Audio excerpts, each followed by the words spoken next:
अस्सलाम वालेकुम जी। नया स्टॉक आ गया जी मार्केट च।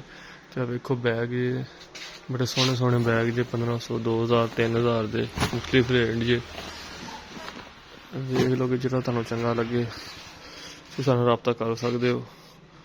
और देखियो 0 नंबर साडा 0305 55 77 823। बैग जे स्कूल बैग जे लेडीज़ बैग जे पे हुए ने दूजे पासे स्कूल बैग बड़े सोहने सोहने कराची का मलाड का माल है।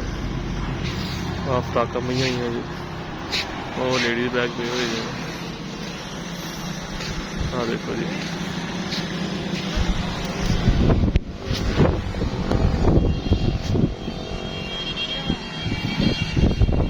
देखो जी